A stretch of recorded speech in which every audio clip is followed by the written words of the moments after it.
And when that happens, that really kind of sets the tone for what the reading's going to be, whether they consent or not, whether they agree and they're hearing what you're saying. So a lot of times I'm looking for a card that aligns with what we've already been talking about, same kind of subject, or maybe even an answer to that. Or maybe just a card that is just exactly what we're talking about because it says, "Hey, I'm listening. We are listening. We have an opinion on this." You know, and it's very rarely that I get a sense that my cards don't want to do a reading. It has happened maybe 5 times in my 20 years that I have had this approach, had this common ground and respect for my deck that I have come across and gotten a card like that, like that's totally off topic, that the person looks at and says, "Whoa, that I don't resonate with this." This, you know. Um, so I will say that I really feel that coming at them with the sense of respect works really well. And that's not something I made up myself either. You know, this is something that was passed down to me. This is information that was given to me when I first got my first deck. I think I might have been 12 or 13 years old when I first got my first deck. Um, and I just was lucky enough to grow up near Salem, Massachusetts, which has a really large occult area. And I spent a lot of time over there, and I was very intrigued by that kind of stuff. And I had a lot of friends who were as well, and you know, had great mentors to give me these rules, you know. And when I was presented with them, I was presented with them like they were rules. And I don't really appreciate that about that entire community, just because I feel like when you tell people specifics and you set rules, it's super Luciferian and constricting and binding, and I don't operate like that, and I don't appreciate others trying to impose that on me. So, but I took the nuggets of truth, right? Like I did incorporate them in my practice, not because I'm told these are the rules, because there are other rules that I don't follow, that, you know, that I was given that I don't follow specifically. But I have incorporated different things into my own practice because they feel right and true to me. And this is definitely one of them, asking my deck for consent before I do a reading. And another thing that I will say is that if you don't do these things and you do overuse your deck, you probably are going to see a lot of either conflicting readings, readings that really aren't making sense, readings that seem repetitive and all the same cards coming up, or straight up nonsense. It might be interpretable, it might just be, it might not resonate, it might feel bad to you, feel off, and just when you're feeling that way, know that, and reflect on it. Maybe you're using your deck too much. When that's coming and when that feels like that way, take a step back. Again, this is, you know, why we do shadow work. This is what the internal stuff is about. Spend some time with yourself asking, you know, why you're seeking such answers and confirmation so drastically. So moving on to number 2, my second foundational understanding for beginners with tarot is to learn the personality of your deck. So if you have a brand new deck and you're watching this because you just bought a deck and tarot's new to you, then it's a really, really fun process when you first get a new deck and when you're first becoming a reader, because everything's new. And if you can approach it with curiosity and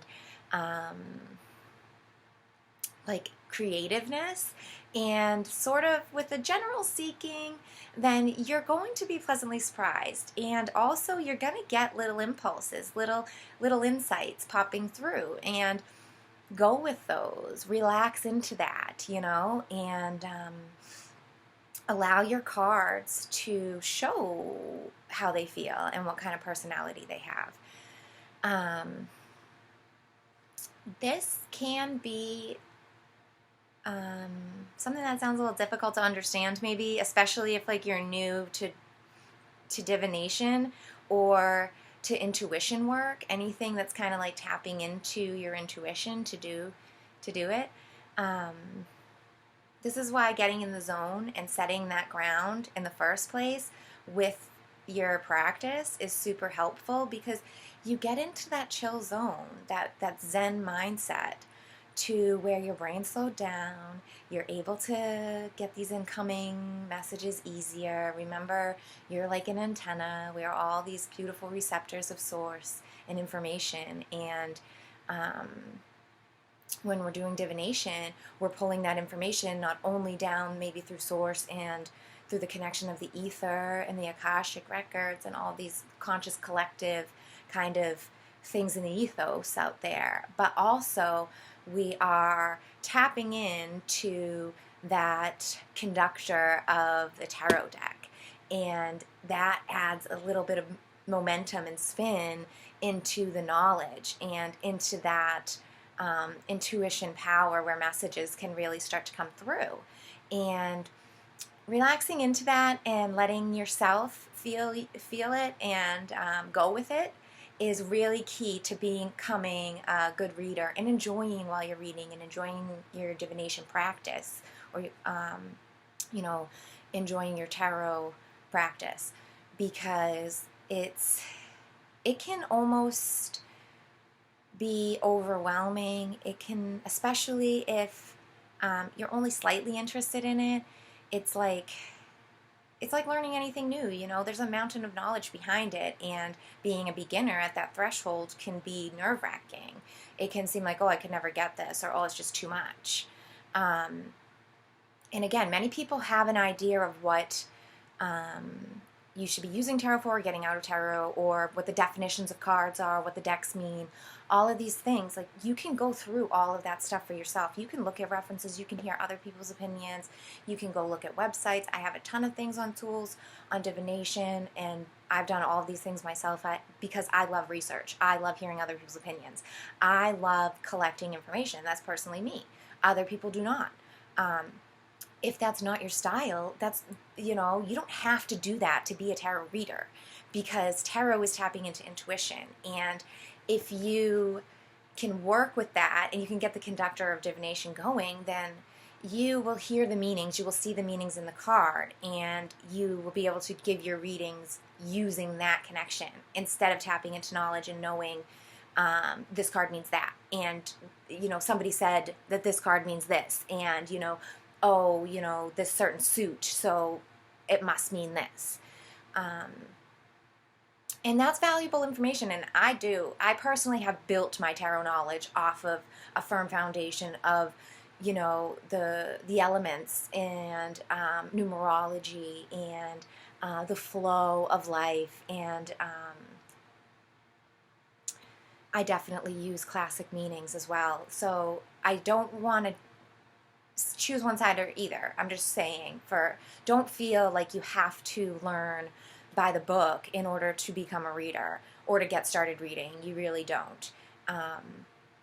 And the more that you do it, the more you'll see. Tarot is so diverse and open and fluid that every time you do a reading, even if you got similar to the same cards, there's a slightly different meaning because there's a different placement of the card. There's other cards around it aspecting it. It's like rearranging words in a sentence. How many different books can you make out of the couple of words? Excuse me. Or how many words can you make out of the 26 letters of the alphabet? The possibilities are exponential and infinite. So tarot and the deck meanings and the card meanings are also like that. I'm going to do a whole video on card meanings and learning about them and my portion of understanding at a later time. But don't, like I said before, don't feel like you have to know all these things in order to get to know your own deck, because spending time with it, shuffling it, seeing what cards come through a lot, doing a basic general reading on yourself when you're feeling really open and seeing what they come back with is a great foundation to kind of get an idea of what their personality is. When you're in a really great mood and you're in a stable place where you don't really have a specific desire or wanting or an upset going on, do a generality reading of whatever kind that you like. If you like a past, present, future, or you do a general 5-card reading, or whatever feels right to you. That's just like a kind of a quick general, and see how they interpret it. And see, do they come back sassy? Do they come back blunt? Do they come back with problems? Do they come back overly excited? Do they come back super positive? Are they funny? And then you can kind of you get a feeling for them. But it's best to do it at a time when you feel really solid, because they do reflect how you're feeling, and you'll pull cards based on your feelings as well, which is really important to understand too. As you become a reader and you get to know your deck and its personality, and it works with your personality, then you can find the middle ground of what the message really is in there. Because everybody's putting their own opinion in there, right? And as we're doing a reading, all of a sudden we're 3 cooks in a kitchen, right? And some of us think we're better cooks than the other. One of us feels like we know the real recipe, or we like it a certain way, and it's a wonderful metaphor because tastes are different, right? Everybody likes their salad a different way, with a different dressing, or with different things inside of it. So a reading, people's perceptions of what they're going to get out of a reading, what you think you're going to get out of a reading versus what your tarot deck thinks it's doing or thinks it's providing, knows that you need to hear right now, because they really do have a cleaner connection. And they usually, based on who's been handling them and reading them and the energetic work that's going on, but typically tarot in general has more of a sass to it, more of a bluntness, more of an aura about it, because it is such a strong ancient esoteric connection of natural truths, of how natural law works, how the universe grows, how things change, time fluctuates, progression is made, right? That's really what the tarot deck shows, is all of these aspects of progression through them. So as you get to see your tarot deck and hear their filter, you'll get a better sense on maybe what readings they're good at, what kind of questions they're better at answering, or they like working with better. This is why I have 2 different decks, or sometimes I have more than 2 decks, depending on whatever kind of mood and flow and cycle that I'm in personally. But presently I have 2 different decks, which is an oracle deck and a regular tarot deck. And they're used for different reasons, because they have different personalities. They speak with more clarity on specific topics. When people are seeking in a certain way, when they have a certain personality, I use the different decks, because my tarot deck is very blunt. It's very straight to the point, and it's very dynamic in reading 3D, 4D, hard stuff.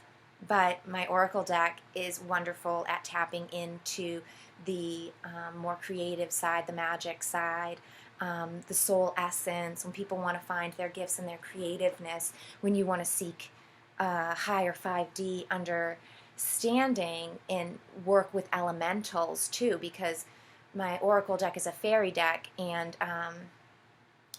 excuse me.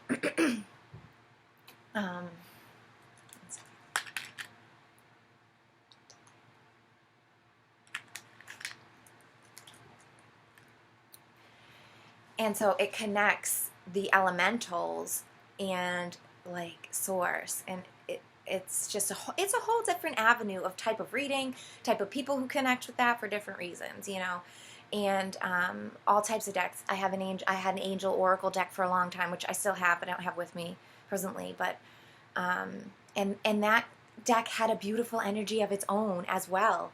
That was very different than the connection with the fairy deck. And so over time and over different decks, and you'll get a feeling. So don't feel like it's supposed to be a certain way, or don't feel like you have to get it in a way. Really let it unravel and allow and listen to them so that you can hear it.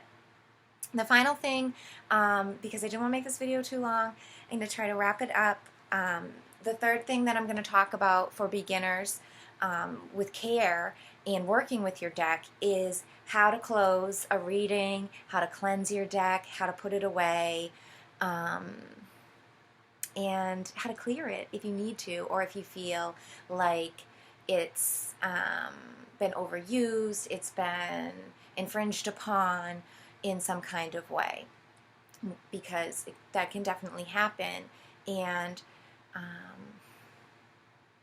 especially depending on how you're working with things and what your alignment is of what your polarity is, you know, what you're choosing to use your deck for, because people choose to use readings and divination for a whole spectrum of reasons.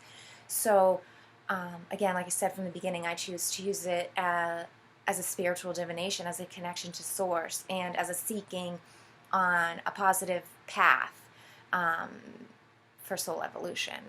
I personally would never use my tarot deck to infringe upon other people, or to specifically ask about someone and what they are going to do, or what they're thinking, or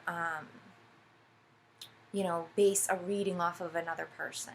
Even my children and my husband, you know, I don't ask my deck about what's right for them. If they, and I do readings sometimes for my boys, and I you know, or my husband too, you know, but I sit with them and we do the reading, and it's a thing, and we sit all together, you know, because this is another line of sovereignty. This is, you know, a service point for me in my orientation of service to others. I work very hard not to infringe on others, because I don't want others to infringe upon me. I really don't want to bring gossip, to bring drama, to bring negativity spiraling out in the exterior, looking for me and waiting to bring it into my life, which is what I feel you're asking for when you're plugging into other people's lives, trying to figure out what they're thinking, trying to figure out why, trying to figure out what's going to happen to them and how it's going to impact you back. All of that is like an exterior whole world that I just try to refrain from getting involved in. And when I am, like I said, if it's something that's bothering me, or it's something that's coming up that I really want to ask the deck about, and it involves my husband, or it involves, you know, like my sister, or anybody, my dad or whatever, like I do a reading with them.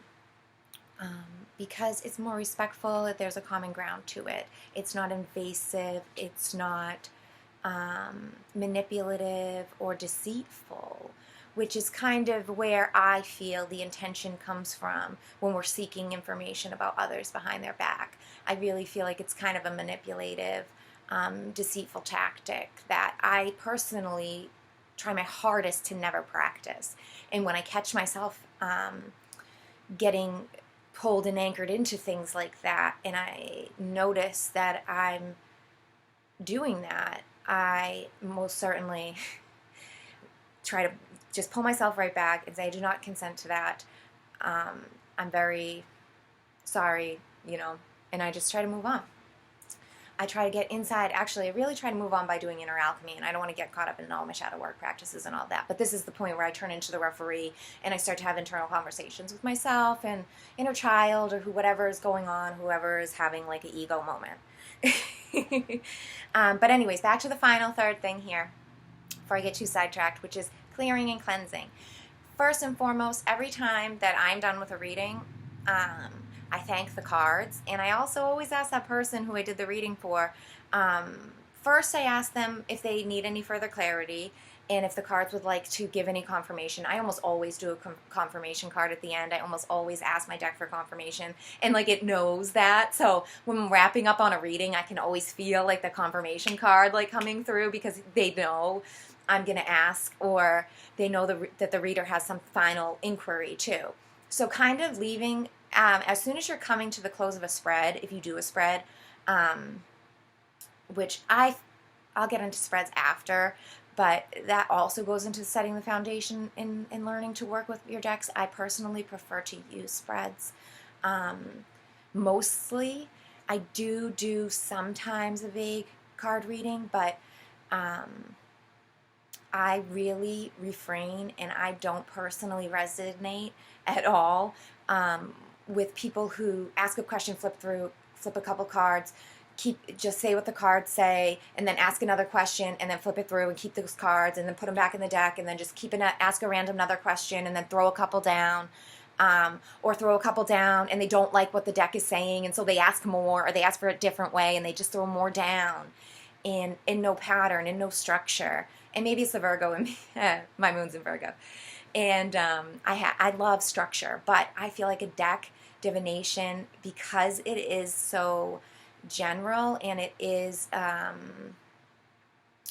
beautiful analogies, having the structure of card placement in a spread, having the path there for the cards to speak through, it just gives more clarity. It allows them to give the answers better, and it allows people who are receiving to hear easier, because we forget sometimes as readers, as we get involved with our cards and we understand deck meanings and we understand cards, and we're looking at them quickly, and we're getting all these little insights because we're feeding through all these meanings of all the different cards and playing in the angles and aspects and the lighting. We're setting the stage for ourselves. Like, we see all of that work, but the person we're doing the reading for doesn't see that. They just see the stage that's set there, and it's just the cards, and they might not have the background info, or maybe they have their own background info and it's not the same as yours, and maybe you're getting a different filtered message because of the way you resonate with your deck, and they might be interpreting it in a different way. And so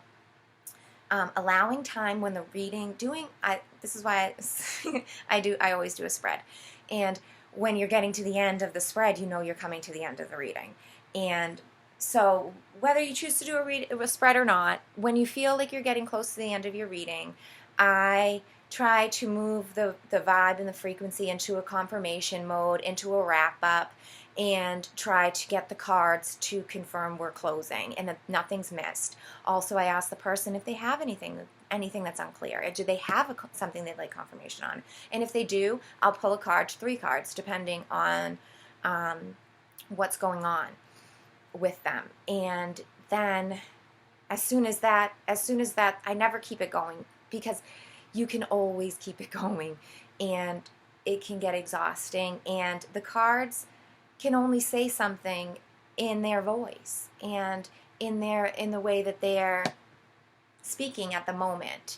And when you keep pressing them, I just feel like it's intrusive and infringing, and I don't want somebody to keep poking at me when I've given my response, So I encourage thanking the deck as you're wrapping up, and asking the person you did the reading for, after if they have any other questions, ask them to show their appreciation and gratitude to the cards as well, say thank you to the cards. Sometimes, depending on who it is, too, I kind of make it into, okay, maybe you think it's a silly thing, but, humor me and just say thank you to the cards, please, because they do hear you, and they love to hear gratitude, because that's their service, that's their purpose, is to provide insights to us. And so thanking them is paying them energetically, and they really respond really well. And another habit of mine when I close a reading is to close the cards backwards. That's another thing that I learned very early when I first started doing readings, and it was kind of an old habit of an older lady that I knew who did tarot, and she really loved that, and I loved that too. I think it's just a beautiful way to bring the cards back into their home, into their deck. It's like rewind, bring them all back in their flow, in their comfortable state, because they are personalities, and they do speak through each other, and they build off of each other. Just like, a whisper telephone conversation, sort of. The message gets turned by each voice. Each filter builds off the last. They don't speak individually. And that's another thing that I'll get into when I start to talk about card meanings in that video, because that's a whole other thing that I don't want to get too wrapped up in.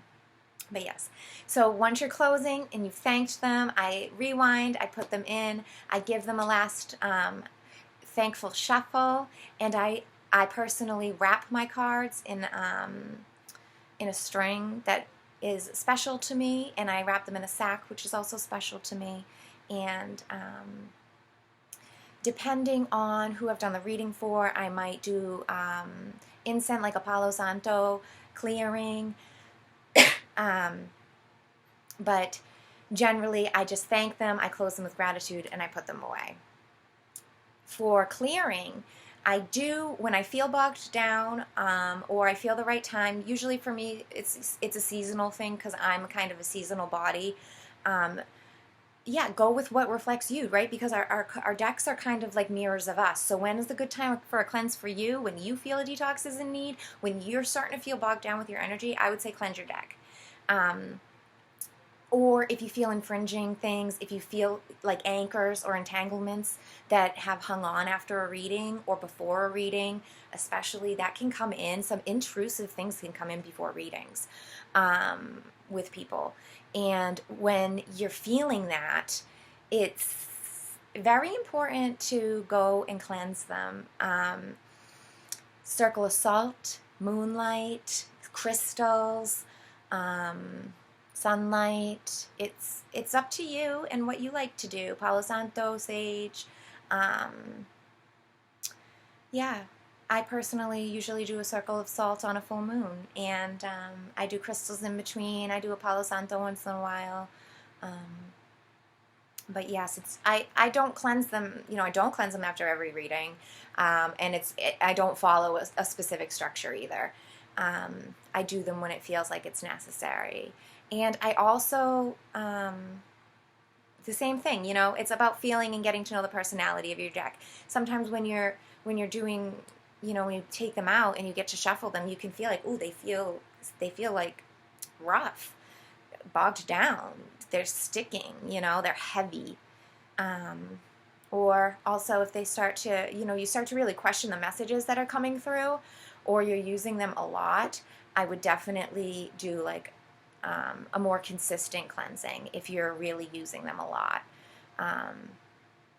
So those would be the 3 things that I'm going to talk about just for this video for beginners. I hope that it's been enlightening. I hope you'll use some of the practices, and I hope you enjoy your tarot practice. So if you have any other questions or comments, or if you have different things that you do that you would like to share, definitely leave a reply. Let me know. I'm going to continue to do these little beginner tip videos with some infographics and memes on my Telegram. If you don't follow me on Telegram, definitely check me out over there. It's Amory Speaks as well. So t.me at Amory Speaks. Or check out my website, amoryspeaks.com. I have a whole tools section on divination, astrology, a ton of esoteric, metaphysical information over there. So if you're interested in that kind of stuff, you can totally check it out. I have a new podcast on Spotify under Amory Speaks.